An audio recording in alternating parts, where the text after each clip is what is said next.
কুদ্দুস খান আবারও আমরা আজকে শাহানা পারভীনের সাথে কথা বলছি। শাহানা পারভীন একটা সাংস্কৃতিক ব্যক্তিত্ব, প্রায় সমস্ত সভা সমিতি থেকে তাকে দেখা যায় এবং প্রধানত তিনি ঘোষণা দেওয়ার কাজ করে থাকেন এবং খুবই সুন্দর বাংলা বলেন। এই ব্যাপারে আমি কিছুটা নার্ভাসও, তার বাংলার কাছে আমি অতটা সুন্দর বলতে পারবো কিনা সেটাই কথা। এ নিয়ে তো আসসালামু আলাইকুম, ভালো আছেন শাহানা? আপনি? ওয়ালাইকুম আসসালাম, হ্যাঁ ভালো আছি। আপনি তো গতবার প্যারেডে জয়েন করেছিলেন, বাংলাদেশ প্যারেডে, এবারও তো জয়েন করছেন বোধহয়। হ্যাঁ অবশ্যই। কি আপনার প্রস্তুতি কিভাবে করছেন বা বলেন শুনি একটু। আসলে গত বছর যখন এটা শুরু হচ্ছিল সেই সময়টা আমার খুব ভালো করে মনে পড়ছে।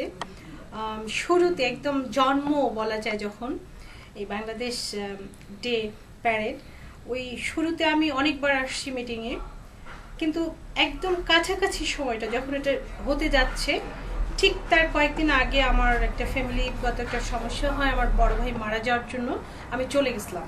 কিন্তু প্যারেডের ঠিক আগের দিন আবার আমি চলে আসছি, মাত্র 7 ডেজের জন্য গিয়েছিলাম। ঠিক আগের দিন এসেই আমি প্যারেডে চলে আসছি। আমি আসলে পার্সোনালি জয়েন করছি ওখানে, এমন কোনো গ্রুপ থেকে না বা কোনো কিছু থেকে না। আমি ভীষণভাবে এখনো মনে পড়ে গত বছরের কথা, যে ভীষণভাবে আমি আনন্দিত ছিলাম, গর্ববোধ করছিলাম, এমন একটা অনুভূতি যে আজকে বলার সুযোগ পেয়ে বোধহয় বলতে ভালো লাগছে। আসলে এখানে 3টা শব্দ, বাংলাদেশ ডে এবং প্যারেড। মানুষকে যখন আসলে একটা সুন্দর জিনিস দেখানো যায়, মনে করেন একটা গোলাপ ফুল, একটা গোলাপ ফুলকে যদি দেখে, গোলাপ ফুলটার দিকে মানুষ তাকিয়ে থাকে। তা আমাদের এখানে এই 3টি শব্দ, বাংলাদেশ ডে এবং প্যারেড, এখানে আমি এই 3টি শব্দকে এরকম ভাবে বর্ণনা করতে পারি যে ওই যে গোলাপের যে একটা স্টিক থাকে, সেই স্টিকটা হচ্ছে ওই ডেটা, মানে একটা নির্দিষ্ট দিন, একটা নির্দিষ্ট সময়ে। আর আমরা লস অ্যাঞ্জেলেস বাসীকে যদি আমি গোলাপের পাপড়ি হিসেবে ধরি, তাহলে এরকম বলা যায় যে পুরো বাংলাদেশকে আমরা একটা স্টিকে, ওই একটা নির্দিষ্ট সময়ে সমস্ত পাপড়িকে, আমরা যারা বাংলাদেশকে যারা আমরা সবসময় লালন করছি, আমি আসলে পার্সোনালি আমি বাংলাদেশকে প্রতি মুহূর্তে নিঃশ্বাসে প্রশ্বাসে আমি লালন করি। এই আমার লালন করা বাংলাদেশকে আমি যদি ওই স্টিকে লালন করা বাংলাদেশকে ওই একটা স্টিকের মধ্যে, মানে ওই একটি নির্দিষ্ট দিনে আমরা সমস্ত এলাকাবাসী যদি একত্রিত হয়ে পাপড়ি হয়ে ছড়িয়ে দিতে পারি এবং এই ছড়িয়ে দেওয়া গোলাপ ফুলকে যদি মানুষের সামনে তুলে ধরতে পারি, আমার মনে হয় এর চেয়ে আর ভালো কিছু আইডিয়া নেই। এত ভালো আইডিয়া যে আসলে কোনো কিছু করতে চাইলে তো তার প্রকাশ থাকতে হবে, প্রচার থাকতে হবে। এটা বোধহয় বিরাট একটা সুযোগ আমাদের বাংলাদেশের মানুষকে আমেরিকার বুকে তুলে ধরার। ঘরে আমরা অনুষ্ঠান করি, প্রতিদিন আমরা কবিতা পড়ি, বাংলা বলি, গান করি, সংস্কৃতি চর্চা করি, কিন্তু আমাদের এই একত্ব বোধকে আমাদেরকে পরিচিত করে তুলে ধরার যে একটা সুযোগ, এটা বোধহয় বাংলাদেশ ডে প্যারেড, এটা বিরাট বড় একটা জিনিস।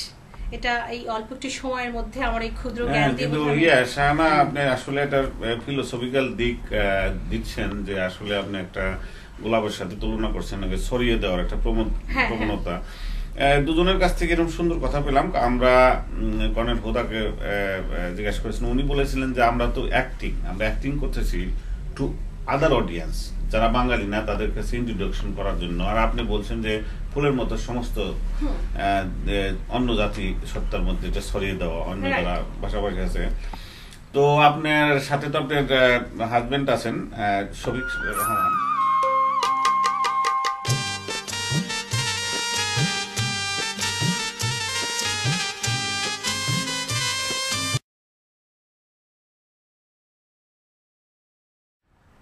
তো আপনি তো সাধারণত সবসময় সাংঘাতিক সহযোগিতা করে থাকেন শাহানা পারভীনকে সমস্ত কাজে। তো শফিক ভাই, আপনি কি মনে করেন এই প্যারিস সম্বন্ধে? আপনি দু একটা কথা শুনি। না, আসলেও প্রথম কথা হলো যে শাহানা পারভীন বক্তব্য দেওয়ার পরে আমার বক্তব্য দেওয়ার কোনো প্রশ্নই ওঠে না। তার মতো কথাবার্তা বাকপটু মহিলা এলেতে আছে কিনা সন্দেহ আছে। এরপরে আমার কথা কোনোভাবে ভালো লাগবে না মানুষের, কেউ শুনতে মরে যাচ্ছি আমি। আসলে আমি যতটুকু করি এটার মধ্যে শফিকের এত বেশি অবদান, তাছাড়া বোধহয় আমি আসলে আসতে পারতাম না। তার ডেফিনেটলি সব সময় তো আপনার সাথে সাথে নিয়ে আসেন। তবে হ্যাঁ, আমরা যা করি আমরা অবশ্যই একসঙ্গে থাকি, ভালো হোক মন্দ হোক, আমরা চেষ্টা করি সবসময় যা কিছু করি একসঙ্গে, ঘরে বাইরে সব একসঙ্গে করার জন্য। আচ্ছা, তো ওইটুকু আমাদের মধ্যে আছে, আগেও ছিল, এখনো আছে। আর আমাদের বাফলা সম্পর্কে আসলে বাফলায় আসলে লাস্ট ইয়ারে আমি বেশ জড়িত ছিলাম। এবার কি ব্যস্ততার জন্য? এবার আসলে আমি নিজেই খুবই অফিস নিয়ে আমি খুবই ব্যস্ত, যার ফলে আমি আসলে আপনি কি ব্যবসা করেন না? না, আমি চাকরি করি। আচ্ছা, আমি চাকরি করি যে ইঞ্জিনিয়ার। আসলে আনফরচুনেটলি আমি এই সময়টা আমি খুব বিজি এই বছর। নরমালি বিজি থাকি। মানে কি নিয়ে বিজি? ডিজাইন করেন? অফিস নিয়ে বিজি। আমি আমার অফিসে আমি ডিজাইনার হিসেবে কাজ করি। তো এই মুহূর্তে আমি একটা ডিজাইন করতেছি, যেটা মানে একটা ফ্যাক্টরির উপর একটা এমন একটা ইম্পর্টেন্ট জিনিস আমি ডিজাইন করতেছি, এটাকে খুব অল্প দিনের মধ্যে আমি ডেলিভারি দিতে হবে। এটা একটা ইম্পর্টেন্ট একটা ডেলিভারি আছে আমার, যার ফলে আমি আসলে অন্য দিক দিয়ে কোথাও কোনো দিক সময় দিতে পারছি না। এবং আমি আসলে এবারে আসলে কোনো মিটিং আমি অ্যাটেন্ড করিনি। আর আসলে আমি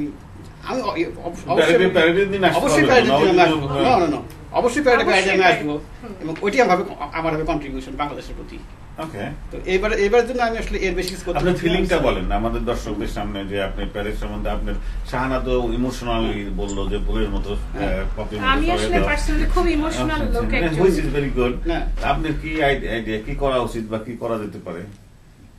না, আমার এটা আসলে গত বছর আমি দেখেছি যে এটা প্রথম ছিল, বাট প্রথমবার হিসাবে অনেক ভুল ত্রুটির মধ্যেও একটা অনুষ্ঠান হয়ে গেছে। তো আমার ধারণা যে এইবারে আপনারা গতবার হচ্ছে একদিনের জন্য অনুষ্ঠান, এবার হচ্ছে 2 দিনের জন্য অনুষ্ঠান। তো এই যে একটা ডিফারেন্স, তার মানে এটা আমাদের পার্টিসিপেশনটা অনেক বেশি হচ্ছে। বেশি কেন হচ্ছে? অবশ্যই মানুষ এটাই ভালোবাসে। তো ভালোবাসে বলে এটা একদিনের জায়গায় আমরা 2 দিন করতে পারছি। তো আমার ধারণা যে অবশ্যই এটা দিনের পর দিন এটা আরো বিস্তৃতি লাভ করবে, মানুষের মাঝে আরো মানে এটা মানুষকে আরো ভালো লাগবে। ধন্যবাদ। শাহানা, কনক্লুড করেন। আমি আসলে বাংলাদেশকে নিয়ে সবসময় এত বেশি বড় বড় স্বপ্ন দেখি, আমার এত বড় আশা যে আমি শকড হই খারাপ কিছু শুনলে, কিন্তু তারপরে আমার আশার পরিধি আরো অনেক বেশি বেড়ে যায়। যেমন এখানে আমরা এত দূরে রোজ প্যারেড দেখতে যাই, আমাদের বাংলাদেশের এই বাংলাদেশ ডে প্যারেড এটা যেন একদিন এরকম একটা পর্যায়ে চলে যায়। আমি এরকম স্বপ্ন দেখি বাংলাদেশকে নিয়ে, বাংলাদেশ ডে প্যারেডকে নিয়ে আমি এরকম স্বপ্ন দেখি। এবং আমি এলেবাসীকে বলবো, আমরা আসলে হচ্ছে কি অনেক বড় মাপের জাতি।